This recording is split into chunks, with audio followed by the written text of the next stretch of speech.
اعوذ باللہ من الشیطان الرجیم بسم اللہ الرحمن الرحیم الم تر الی الذی حاج ابراہیم فی ربہ ان آتاہ اللہ الملک اذ قال ابراہیم ربی الذی یحیی ویمیت قال انا احیی وامیت قال ابراہیم فإن اللہ یأتی بالشمس من المشرق فأت بها من المغرب فبہت الذی کفر واللہ لا یہدی القوم الظالمین صدق اللہ العظیم۔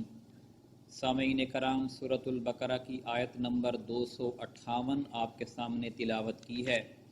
اس آیت کے اندر اللہ تعالیٰ نے توحید کا ایک بہت اچھا سبق حضرت ابراہیم علیہ السلام کے قصے سے دیا ہے کہ حضرت ابراہیم علیہ السلام جو کہ عراق میں پیدا ہوئے، اور جب آپ کی پیدائش ہوئی تو اس وقت عراق کا جو حاکم تھا وہ نمرود تھا، اور وہ بادشاہ تھا، اور لوگوں کو اپنے سامنے اس نے غلام بنا کے رکھا ہوا تھا۔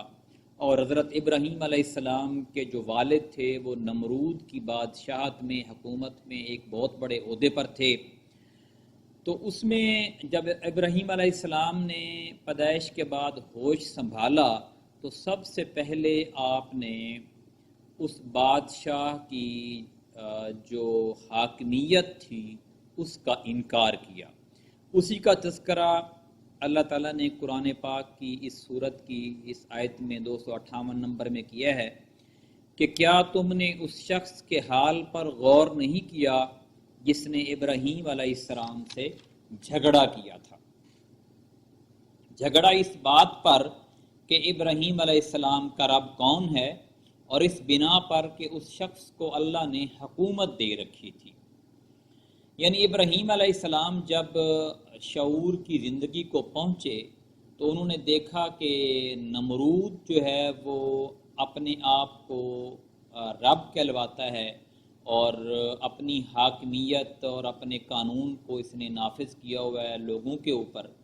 تو اس نے کہا کہ میرا رب تو اللہ تعالیٰ ہے، اور جس نے تمہیں بادشاہت دی ہے، اور میں تمہیں رب نہیں مانتا۔ تو جب یہ بات حضرت ابراہیم علیہ السلام نے کی تو ان کا جو والد تھا وہ حضرت ابراہیم کو نمرود کے سامنے لے گیا کہ یہ اس طرح کی باتیں کرتا ہے۔ تو پھر ان کے اور نمرود کے درمیان مکالمہ ہوا، بات چیت ہوئی، جس کو یہاں پہ تذکرہ کیا ہے۔ تھوڑا سا اس کا اگر ہم سیاق و سباق پڑھ لیں کہ جھگڑا کس بات پہ تھا ابراہیم علیہ السلام کا اور نمرود کا۔ نمبر 1 تو یہ کہ ابراہیم کا رب کون ہے، نمبر 2 یہ کہ اس شخص کو اللہ تعالیٰ نے حکومت دے رکھی تھی، یعنی نمرود کو، اس لیے وہ اپنے آپ کو رب کہلاتا تھا۔ رب کے معنی ہیں پالنے والا، خبرگیری کرنے والا، پروردگار، نشو و نما کرنے والا، بڑھوتری دینے والا، نگہبانی کرنے والا، حکم چلانے والا۔ تو وہ اس معنی میں وہ قوم کا رب بنا ہوا تھا۔ وہ اس نے جو اصل میں جو جھگڑے کی بات تھی وہ یہ تھی کہ ابراہیم علیہ السلام اس کو رب نہیں مانتے تھے، اور اس جھگڑنے والے شخص یعنی نمرود کو جو اللہ تعالیٰ نے حکومت دے رکھی تھی، ان 2 چیزوں کی وجہ سے کہ ایک تو ابراہیم اس کو رب نہیں مانتے تھے، اور دوسرا اللہ تعالیٰ نے اس کو حکومت دے رکھی تھی۔ تو اس چیز کی طرف اشارہ ہے کہ اگر آپ اس کو قدیم زمانے سے لے کر اب تک دیکھیں کہ مشرک سوسائٹیوں میں یہ مشترک خصوصیت رہی ہے کہ وہ اللہ تعالیٰ کو رب الارباب اور خدائگان کی حیثیت سے تو مانتے ہیں، مگر تنہا اس کو رب نہیں مانتے۔ اللہ کو خدا تو مانتے ہیں لیکن اس کی خدائی میں شریک کرتے ہیں۔ پھر خدا کی خدائی کو 2 حصوں میں تقسیم کرتے ہیں۔ ایک وہ حصہ ہے جو مافوق الفطرت ہے، جو کہ ہمیں نظر نہیں آتا، جس کی طرف ہم رجوع کرتے ہیں، دعائیں مانگتے ہیں، یعنی وہ ان حصوں کے، ان مسائل کے حل کے لیے ہم ان کی طرف متوجہ ہوتے ہیں جن مسائل کو بظاہر ہم اپنی کوشش سے حل نہیں کر سکتے۔ تو ایسے میں لوگ جو مشرک سوسائٹیوں میں فرشتوں کی طرف بھی متوجہ ہوتے رہے ہیں کہ ان کو خدائی کا حصہ دار تصور کرتے رہے ہیں، مختلف روحوں کی طرف، مختلف انسانوں کی طرف، مختلف مخلوقات کی طرف بھی متوجہ ہوتے رہے ہیں۔ اور پھر دوسرا یہ کہ جو حاکمیت اور تمدن اور سیاسی معاملات میں حکم دینے کا جو اختیار ہے، مشرکانہ سوسائٹی میں اس کا ٹوٹل اختیار بادشاہوں کو یا مذہبی پیشواؤں کو دیا گیا ہے۔ یعنی اس کا جو اختیار جو ٹوٹل اللہ تعالیٰ کا ہے یہ بھی، اور مافوق الفطرت والا بھی، یعنی دونوں جو اختیارات اللہ کے پاس ہیں، لیکن مشرکانہ سوسائٹیوں میں نے ان دونوں اختیارات کو گڈ مڈ کر دیا گیا مختلف لوگوں کے درمیان میں۔ تو یہی بات تھی جس کی ابراہیم علیہ السلام نے نمرود کے سامنے جھگڑا کیا،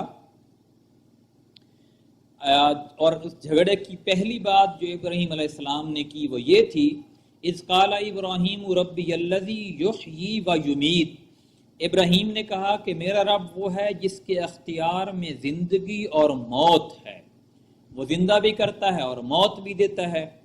تو قال انا احیی و امیت، تو نمرود نے کہا زندگی اور موت تو میرے اختیار میں ہیں۔ اس نے کہا وہ کیسے؟ تو اس نے جو اس میں بیان ہے، وضاحت ہے کہ اس نے ایک جو جس سزائے موت کا قیدی تھا اس کو بری کر دیا اور ایک عام شخص کو پکڑ کر سزائے موت دے دی۔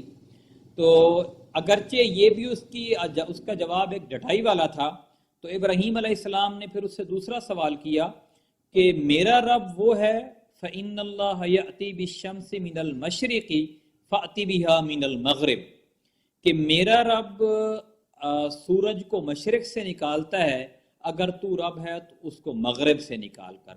یہ سن کر وہ جو منکر حق تھا وہ مبہوت ہو کر رہ گیا، ششدر ہو کر رہ گیا، حیران و پریشان ہو گیا کہ اب اس کا جواب اس کے پاس ظاہر ہے کوئی نہیں تھا۔ اللہ نے فرمایا کہ اللہ ظالموں کو راہ راست نہیں دکھایا کرتا، یعنی بات اس کے سمجھ میں آ گئی، لیکن چونکہ وہ ظلم کی روش پر تھا۔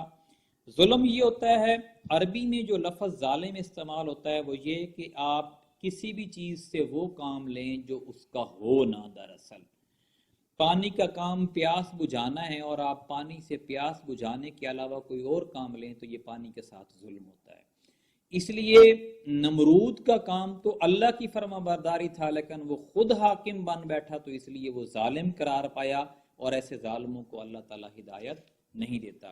جہاں کہیں توحید کی بات آتی ہے تو اللہ تعالیٰ حضرت ابراہیم علیہ السلام کے واقعوں کو مثال کے طور پر پیش کرتا ہے، اور یہاں یہ واقعہ بھی اسی زمن میں تھا۔ اللہ تعالیٰ سے دعا ہے کہ وہ ہمیں قرآن پاک کو سمجھ کر عمل کرنے کی توفیق عطا فرمائے۔ جزاک اللہ۔